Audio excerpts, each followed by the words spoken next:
In certain corners of the internet, Demonschool by Necrosoft Games has got quite the following, but after playing a chunk of the full game myself, I think more people should have it on their radar. Demonschool is a turn-based tactics RPG with a really interesting and accessible combat system, paired with a social sim taking place in a, you guessed it, school with a demon problem, all wrapped up in crazy Sega Saturn era music and visuals. I don't tend to play many games like this, but I really love the combat system. The game looks and sounds terrific, the dialogue is fun, and I generally vibed with the banding together to defeat a common enemy storyline. To learn more about the game's inspiration and development, I headed to Oakland, California to chat with Necrosoft's head honcho, Brandon Sheffield. I recorded my interview with Brandon from his place in Oakland about 2 months ago, back when the game had its original early September release date, before it got silk-songed into November. In it, we talk about how the game was designed around the fake constraints of a made-up console, how the combat system and level structure were designed to respect players' time, and why on earth they put football-style Endzones in a game about school kids defeating hordes of demons. Also, he shows off a very cute dog at the end. We stuck it at the end on purpose, to increase our watch time.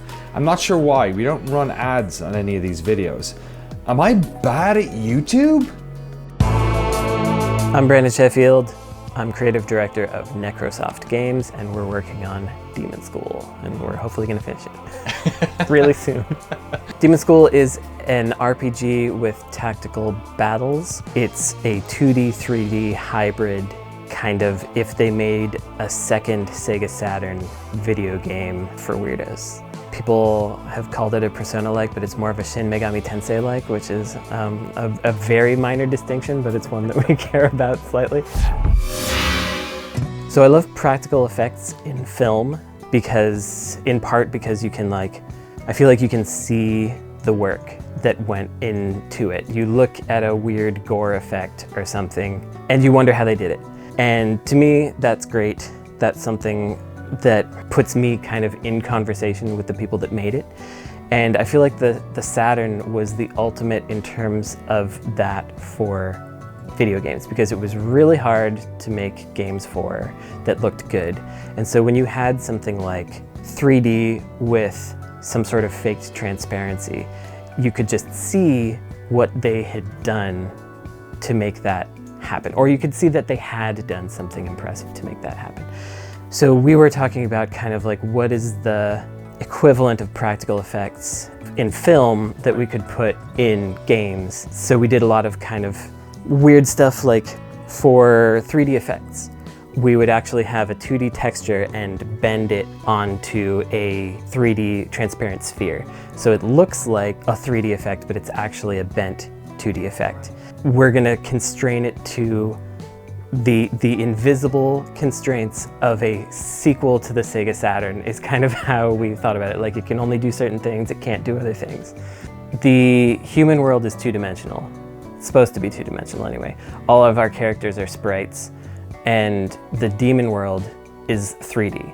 And so all of our backgrounds are 3D backgrounds made to look two-dimensional, like sprite work, but our demon bosses are 3D because they're actually encroaching on the human world. And the reason our backgrounds are 3D is because the demon world has infected the human world more than people realize. So another thing that we do, which is kind of like keeping the game in conversation with the player, is something that comes from my PC Engine game collection back there. I love when, in those early 90s CD games, you had the beautiful CD quality sound with sprite graphics, which were 8-bit, 16-bit era. And there was kind of a dissonance between those things, which is something that you also get very similar to the dissonance you get in Italian horror cinema, where you have really beautiful music playing while something disgusting with practical effects is happening on screen. We have that kind of musical dissonance as well, where we're using synthesizers that were very much like in the 70s, very analog feeling, and we're combining that with our kind of 3D graphics and our pixel art and stuff, so that you get this why is it like this kind of feeling, in hopefully a positive way, but that's not for me to decide ultimately.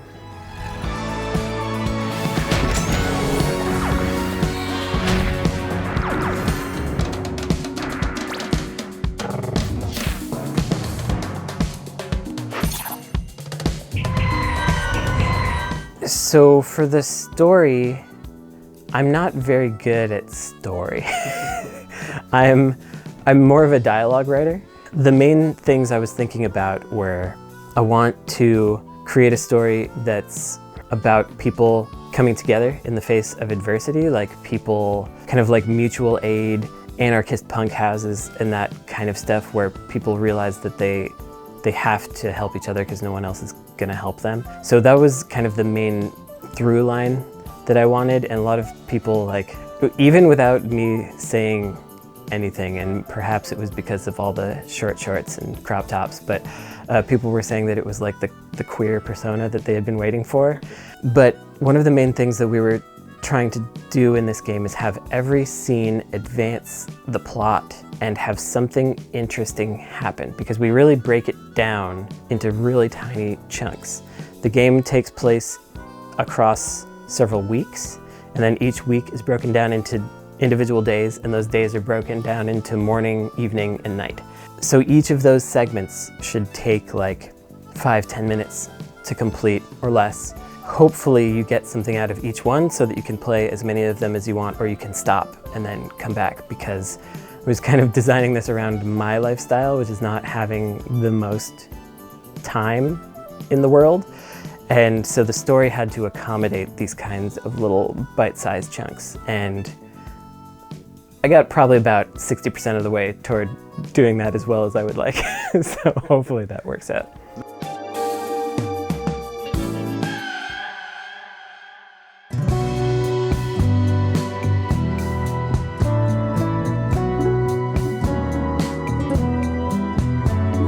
Are you enjoying this feature? Well, if you're a NoClip2 patron, you get access to bonus scenes from this interview. Bonus scenes! Along with a tour of Brandon's frankly insane collection of old school Western and Japanese media. Just a thank you, because without our patrons, none of this would exist. Support NoClip2 today to ensure we can keep highlighting the best games out there that you won't see anywhere else. Until they blow up, and then everyone will talk about them. But you'll know that we saw them first and you helped. Yeah. This is an RPG with no experience points. You don't level up at all. What you do instead is you gain techniques that you can then study, which you can equip to your characters, and those kind of change the way the character plays. It's no numbers go up kind of situation. It's more like you get new characters, you get new situations, the battle layouts change a lot, and that's kind of the way that you feel progression rather than with experience points. So yeah, no grinding, but there's a lot of like stuff you can do in the game, just like all over the island, like throwing a coin in a shrine, digging in a junk pile, singing karaoke, fishing.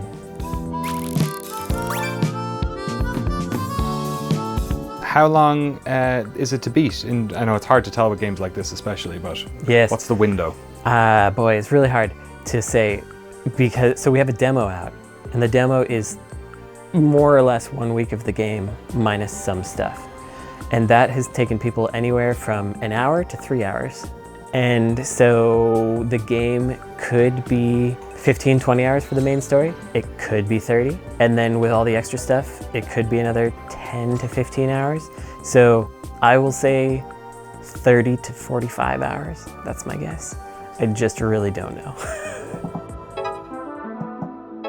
The battle system is, it's different. You've got a grid, and so a lot of people think, oh, it's a grid, I know what it's like. But actually, characters move only in straight lines and diagonals basically, and then you have a side step where you can jog over. This is because the main drive of the battle system was to reduce the number of clicks that you have to make as a player to make anything happen.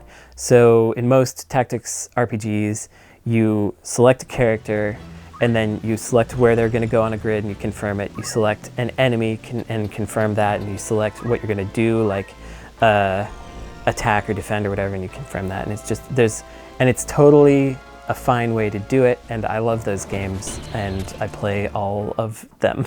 I play too many of them. But this was a specific challenge I wanted to set, where you would reduce the number of clicks that you would do and make it really expedient and efficient for the player. So you just select the character and you select a direction, and then if there's something at the end of their path, they'll interact with it in whatever contextual way they can. So if it's an enemy, they'll hit them with whatever their class does. If it's an object, they'll push it or whatever. If it's a friendly, they'll either pass through them or heal them or buff them or whatever that kind of stuff is. And so it reduces the number of clicks essentially to 2 and a direction. You actually don't even need to like select the enemy that you're targeting. You can just aim the stick in the direction you want to go. So it's like select, aim, confirm, and that's it. That to me is one of the like most, Saturn II versions of it, because it seems like a time before a control scheme or a way of these games was like sort of established. Yeah. It's different, but people who really get it really like it. I should say that it also has a lot of things like combos. You push enemies into other friendlies and it does combos. You can pull them into each other. You can knock enemies into the path of telegraphed enemy attacks and get them to hurt each other, all of that kind of stuff. And so when I started to feel good about the combat is when I put it down in front of my friend's husband, and he basically just immediately locked in on the screen and was like, okay, so if I move this here, then I can do this, and then this happens. And I was like, nice, this is what I want. Yeah, so for the people where it clicks and they like kind of puzzling things out and trying things, and then you can rewind in the planning phase. It has 2 phases. It's a planning phase and an action phase. You plan out all your moves at once, and you can rewind them and redo them. And then there's an action phase, and it all takes place at once, and they all interact and overlap. We actually got that idea from Suikoden, because in Suikoden you choose your attacks and then they complete. And so in Demonschool we took it a little further. The attacks, they don't even necessarily go in the same order, as long as they resolve in the same way. And so you can have characters like crossing over and doing things that are much more dynamic, so you're not waiting for like turn. You get to see it all kind of like explode together, which can make it just look like a whole bunch of stuff happening, but it feels more exciting and it feels more like an action phase.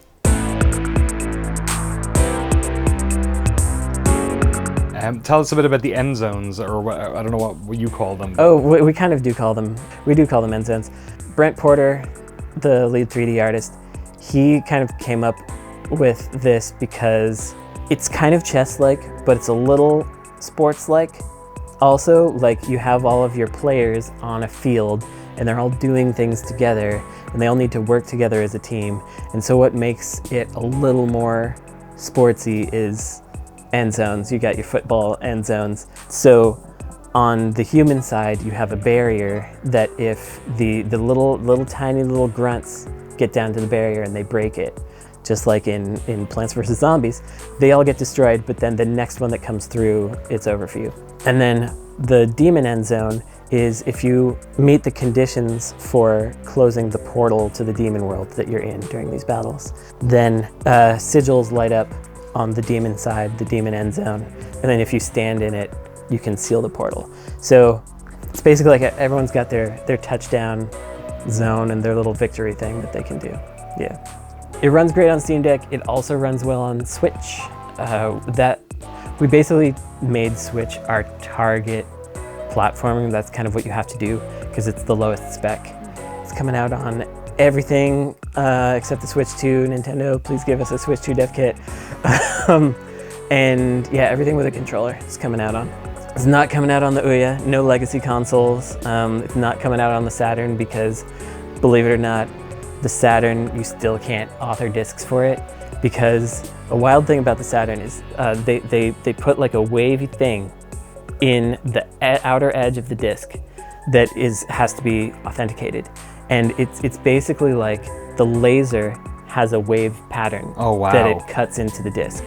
And like, while the games themselves have been cracked, the ability to make discs that natively run on a Saturn has never been.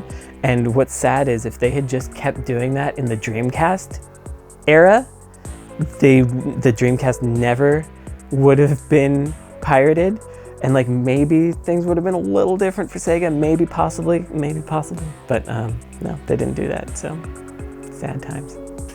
I do have a reference in the game, in fact. There's a guy, there's an NPC named Dreamcaster. He's like, I got a spindle of games real cheap. For Dreamcast. This guy's in the game, by the way. He is a character in the game. He's called by his own name. He's Pocket. He's in there. He looks mostly like himself. Yeah, he's my troubled little boy.